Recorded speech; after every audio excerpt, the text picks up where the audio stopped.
Hey everybody, welcome to my channel. But before I begin, hit that like button, hit that notification bell so you can know when my next video uploads. And if you like the video, come down in the comment section so we can have a conversation. And I'm going to need y'all to subscribe. Don't forget to subscribe, y'all. So before I begin, I would like to say anything that I say is alleged, in my opinion, and for entertainment purposes only. Welcome to my review of Married at First Sight, Season 16, Episode 8, Poised for Battle. So the couples are officially moving in together and realizing that they are moving in with strangers, at least some of them. So we're going to start with Shaquille and Kirsten. Kirsten's apartment, she's a minimalist. She barely had anything in her apartment. It looked like the model apartment, as Shaquille said. She explained on the after party that she moved in 2019 and somewhere around the pandemic, and she ordered furniture, but it took 8 months, so she decided to send it back. Listen, I don't blame her. She says she does not spend much time in her apartment, so it's not a big deal for her. Shaquille is stressed out about her unorganized closet.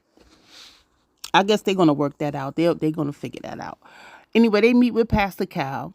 Kirsten said being married to Shaquille feels natural and he doesn't feel like a stranger.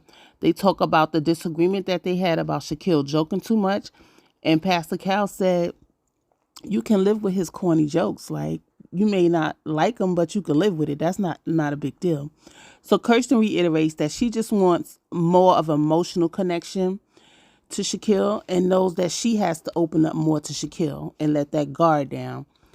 Pastor Cal feels that Kirsten takes the weight of everything on and will not say anything in hopes that it'll go away.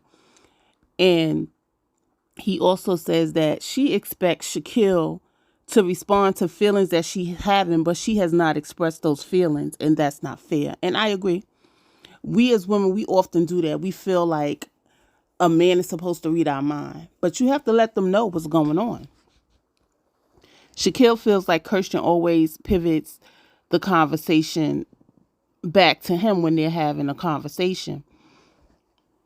And he feels like Kirsten can be a little more vulnerable. Kirsten feels there's a little chemistry.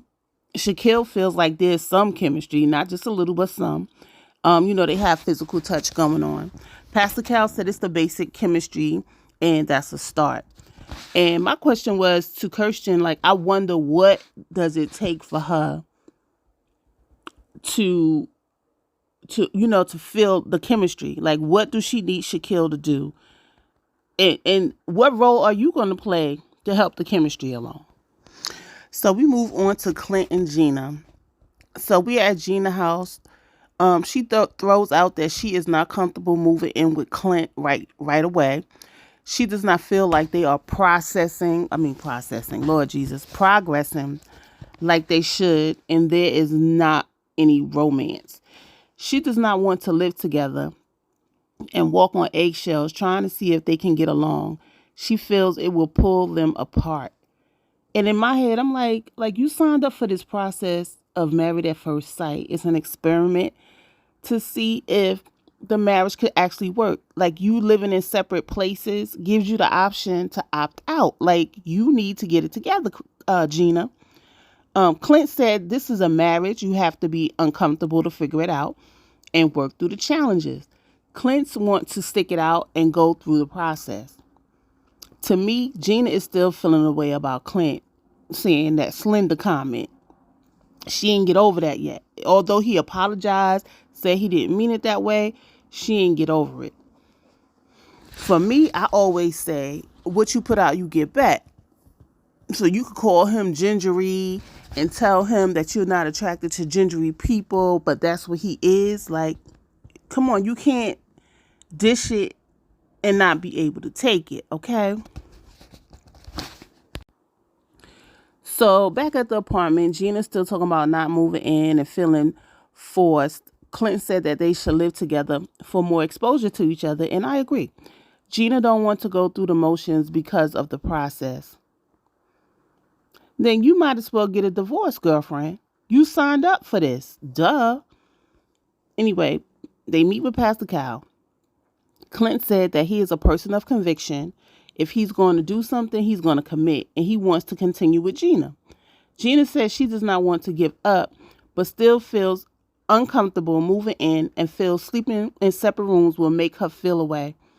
And you living in your own apartment ain't gonna make you feel away? Like, you moving in your own apartment is like y'all dating. But you got a whole ring on. Y'all legally married. Girl. So here's my thing. I feel like you're going to get offended by whatever Clint say, and then you're going to run away. That's how I feel the type of person that you are. That's just my opinion. So Pastor Cal says she needs some of the attributes that Clint has to offer her. And Gina gets emotional saying she knows she needs that. So my thing is, just go through the process. You're already 10 toes down in it. Go through the process. And at least you got the option to get out at 8 weeks, a whole annulment. So just do it. Anyway, they agree to work through it. And Pastor Cal lets them know that it takes personal sacrifice if you want to make this marriage work. Like, you can't do what you want to do. For me, that's in marriage and any committed relationship. You just can't do what you want to do and think everything is going to flow the way you want it to flow. Then we have Nicole and Chris. Their big thing is their dogs getting along. Nicole meets with Chris at the dog park to see if the dogs can get along. Let me go back. Nicole meets Chris' dogs. Chris is excited for his dogs to have a mama. Chris' apartment is definitely a bastard pad, like, child. It's very small, but anyway. Nicole is thinking about the future. She says she wants a house with a backyard for the dogs to run around. Nicole and Chris introduced their dogs at the dog park. Nicole says this could either make or break their marriage. So she's hoping that the dogs could get along, because it definitely could affect their marriage. Especially the way Chris was crying on the honeymoon about the dogs. Like, what comes first, okay? Anyway, the dogs end up getting along. Chris talks about his lease and how both of their leases is come to due, but his is up first. He says that they should renew their leases for 9 months. Chris said he does not want to rush into finding a place after the process is over. But my thing is, why would y'all pay 2 rents? Y'all already living with each other. Why don't one of y'all renew your lease and both of y'all move into that apartment until y'all can find what y'all want?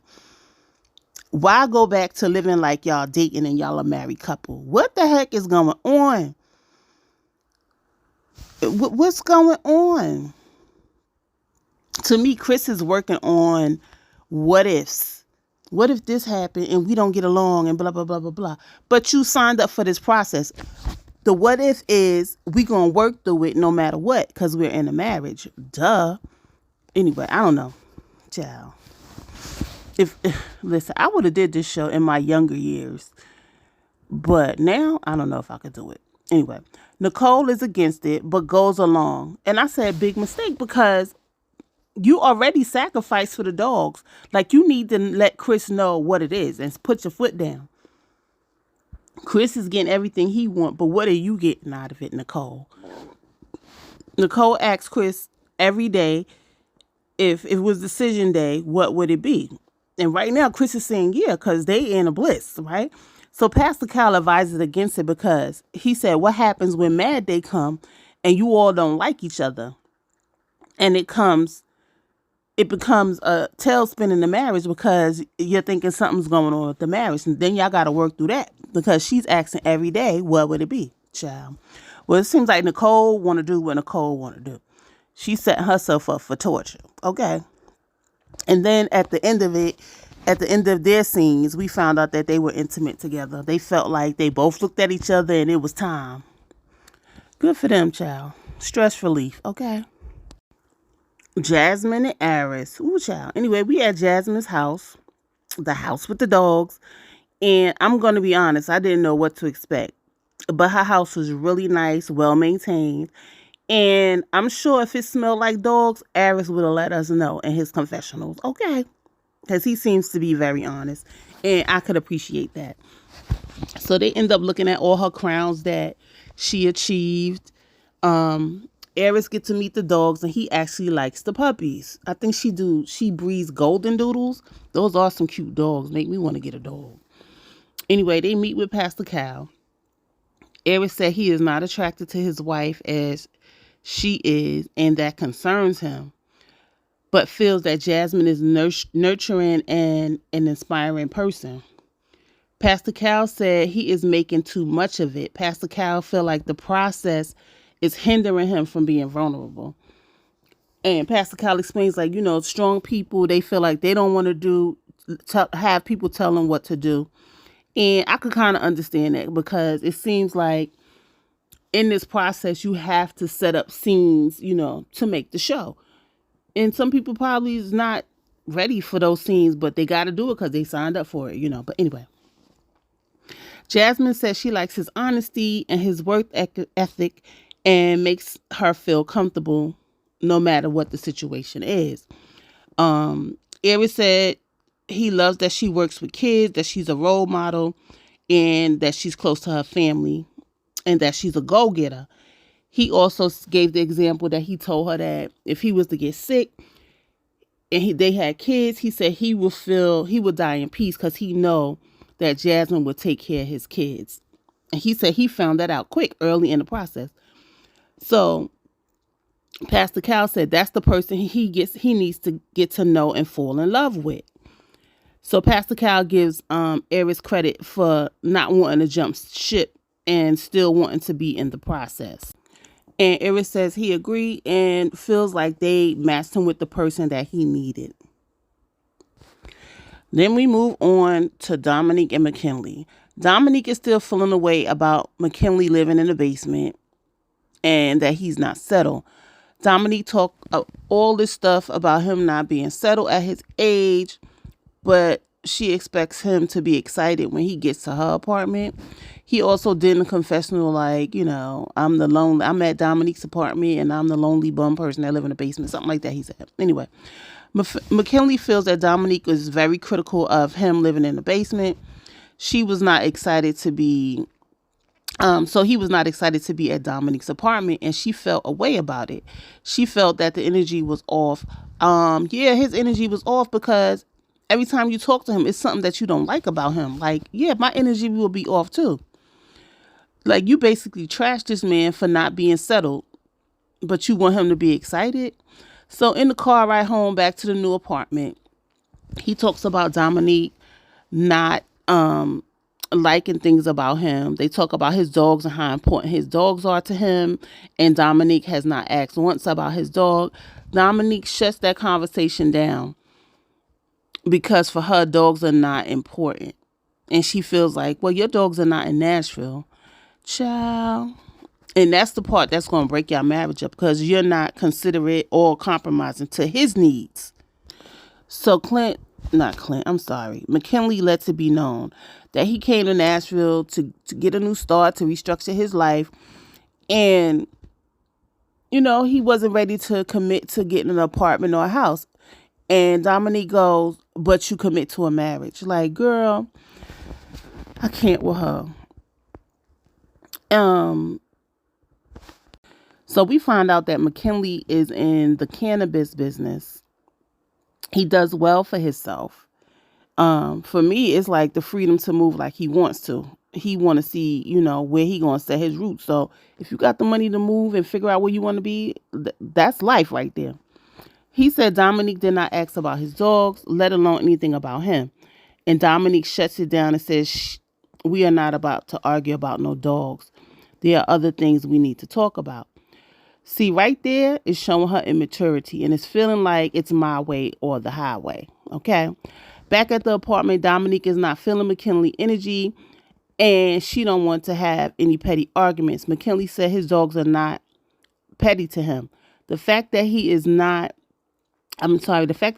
hearing him is coming off as selfish. It's like Dominique is not letting him be him and holding all of that against him. See, the problem is Dominique is 25 and she has in her mind this picture of what she wants, but don't realize, like, you're in a relationship. It takes two to become one. But anyway, I feel like Dominique has this notion about how he should be for his age, and that's not fair. Like, people want different things in life. Like, but you haven't got to know him, because everything you want is what you want anyway. We find out that they have not spoken since Dominique moved back to her apartment. They speak to Pastor Cal. Dominique feels that McKinley has a negative attitude and lacks being adventurous. To me, Dominique is giving selfish, and if it's not my way, it's the highway. She complains about him living in a basement and said it's a turnoff. She said she'd rather have him have 4 roommates. At least it would be his space. Child, the basement is his space. What you talking about? She is coming off as delusional too. Her age is really showing. McKinley has made no request of her, and when he talks about his dogs, she calls it petty. Child, Dominique really needs to get it together, as Pastor Cal said. So what? People make decisions, and when you get married, you come together and make those decisions together. Like, Dominique has this set thing in her mind, because he's an older man, he should be this, that. But listen, things happen in life. He in a place where he can move around like he want to and figure out where he want to be. And apparently, being with you ain't going to be one of them. Anyway, guys, that's all I got. Like, comment, and subscribe. Hit that notification bell so you know when my next video come out. And again, I really appreciate my subscribers. Peace.